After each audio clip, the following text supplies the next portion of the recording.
Два украинских села Первомайское и Пески подверглись атаке несколько дней назад. В ряде домов выбиты окна. Обстрел селения Пески продолжался около 40 минут. По словам ополченцев и мирных жителей, пригороды бомбят каждую ночь из градов и минометов. В связи с этим гражданам пришлось покинуть свои квартиры. В течение нескольких дней осетинские добровольцы патрулировали улицы, обеспечивая безопасную эвакуацию жителей сел. Свои дома покинули около 300 человек. Их временно разместили в одном из пансионатов Донецка. В этот дом уже попали. У меня дружбан живет на втором этаже. Он трехлетний ребенок у него. Первый раз, как начали стрелять, он в машину уехал в Донецк.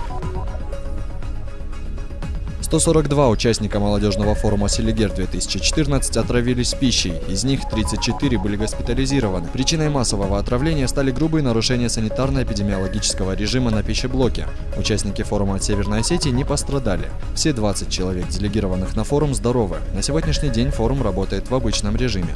Вчера на форуме «Селигер» произошло массовое пищевое отравление. По одним данным это около 100 человек, по другим данным 200 человек. В итоге точно никто не может сказать, но с уверенностью можем заявить то, что из осетинской делегации никто не пострадал, все живы-здоровы. По-моему, даже никто не ел эту еду, поэтому переживать не стоит.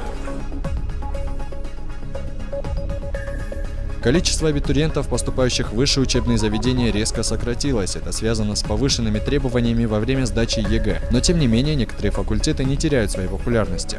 По-прежнему большее число заявок приходится на юридический, экономический и факультет менеджмента. Многие абитуриенты подают заявки сразу в несколько вузов. Теперь документы в любой вуз страны можно направить через интернет, не выходя из дома. Приемные комиссии работают также в онлайн-режиме. Окончательные списки абитуриентов, поступивших на дневную форму обучения, в первую волну станут известны 5 августа. Фамилии счастливчиков будут опубликованы на официальных сайтах.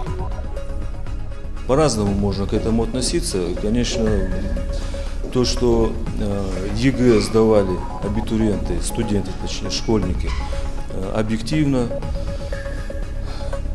я думаю, что это положительный факт. Блок-тур по Северной Осетии подошел к концу, его программа была очень насыщенной. За 2 дня гости посетили множество природных памятников республики. Блогеры делились со своими подписчиками в социальных сетях фото и видеоматериалами. Так люди с разных уголков мира увидели красоту будущего курорта Мамисон, селения Зарамак и Медограбинских водопадов. Блок-туры по республикам Северного Кавказа проводятся впервые, они уже стали хорошей площадкой для обмена опытом. В этом году сетевые журналисты проедутся по всему Северокавказскому федеральному округу.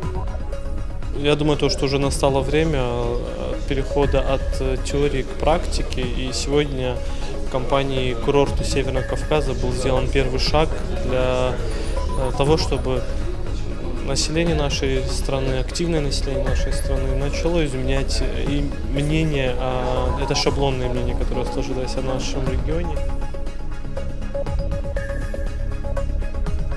Школьники, интересующиеся программированием, обрели дополнительный способ образования в сфере IT-технологий.